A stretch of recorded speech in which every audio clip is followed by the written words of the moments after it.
MDA প্রকল্পে এক শ্রমিকের মৃত্যুর প্রতিবাদে পলাশিয়া এজেন্ট অফিসে বিক্ষোভ করেছে পলাশিয়া জমির মালিকরা।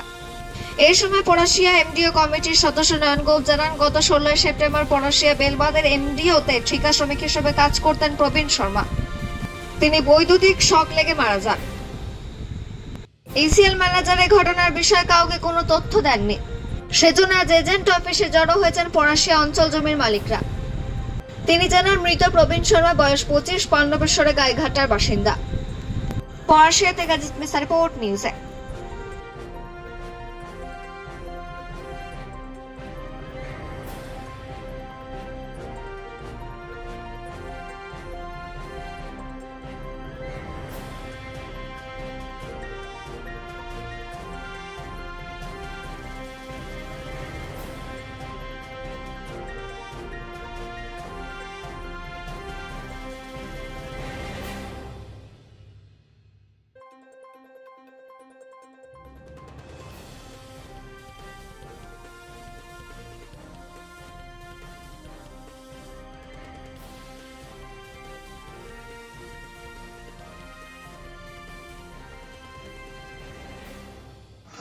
আমরা জানতে পেরেছি যে 16/9/2024 তারিখ আনুমানিক 12টা 30 নাগাদ পলাশিয়া বেলবাদ যে এমডিও প্রজেক্ট, সেই প্রজেক্টে ঠিকা শ্রমিক হিসেবে প্রবীণ শর্মা বলে একজন ইলেকট্রিক হেল্পারে কাজ করত।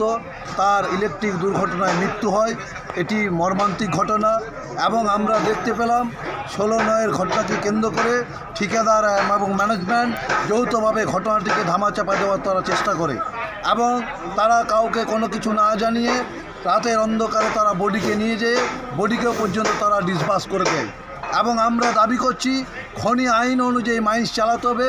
খনি আইনকে এনারা যেভাবে উল্লঙ্ঘন করছেন এবং শ্রমিকদের সাথে যে খেলা খেলছেন, শ্রমিকদেরকে মৃত্যুর মুখে ঠেলে দিচ্ছেন, সেফটি সিকিউরিটি কোনো বন্দোবস্ত না করেই ঠিকাদার শ্রমিক হলেও প্রিন্সিপাল এমপ্লয়ার হচ্ছেন এজেন্ট জিএম, এনাদের তত্ত্বাবধানেই কাজটি হয়।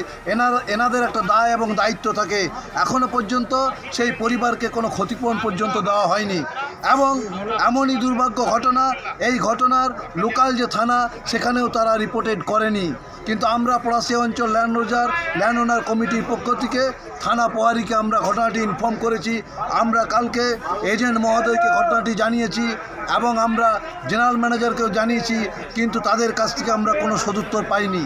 তাদের বক্তব্য হচ্ছে আমরা জানি না যে এই ধরনের একটা ঘটনা ঘটেছে। তাহলে যেখানে প্রিন্সিপাল এমপ্লয়ার বলছে আমরা কোনো জানি না, আমাদের সন্দেহ হচ্ছে এই মৃত্যুটাকে ধামাচাপা দেওয়ার জন্য এই এলাকার ইসিএল কর্তৃপক্ষ এবং ঠিকাদারে একটা ষড়যন্ত্র করছে যাতে এই ঘটনাটি ডিজিএমএসের কাছে না যায়। কিন্তু ওনারা জানে না পশ্চিমবাংলার মাটি আন্দোলনের মাটি, পশ্চিমবাংলার মাটি লড়াইয়ের মাটি, আরজি করের মাটি, সেই মাটিতে কোনো মৃত্যুকে ধামাচাপা এরা দিতে পারবে না। তাই আমরা পলাশিয়া অঞ্চল ল্যান্ড ওনার কমিটির পক্ষ থেকে আজকে আমরা একটা মেমোরেন্ডাম বিক্ষোভ সভা করেছি। এই মেমোরেন্ডামের কপি আমরা এজেন্ট মহোদয়কে দেব। আমরা দুটি দাবি রেখেছি, অবিলম্বে যে মৃত্যু ঘটনা ঘটেছে সেই ঘটনাটি পূর্ণাঙ্গ তদন্ত করতে হবে এবং পরিবারকে ক্ষতিপূরণ দেওয়ার দাবি করতে হবে। ক্ষতিপূরণ দেওয়ার আমরা দাবি রেখেছি। এই দাবির যদি পূর্ণ মীমাংসা না হয় আগামী দিন কিন্তু আমরা বৃহত্তর আন্দোলনের দিকে যাব এবং তার কপি কিন্তু director general of mine safety electrical সীতারামপুরকেও আমরা তার ঘটনার কথা আমরা কিন্তু টেলিফোনে জানিয়েছি। আজকে আমরা লিখিত আকারেও জানাবো এবং এই ঘটনার কথা জামুরিয়া পিএসকে আমরা জানাচ্ছি এবং কেন্দা ফাঁড়িকেও আমরা জানাচ্ছি।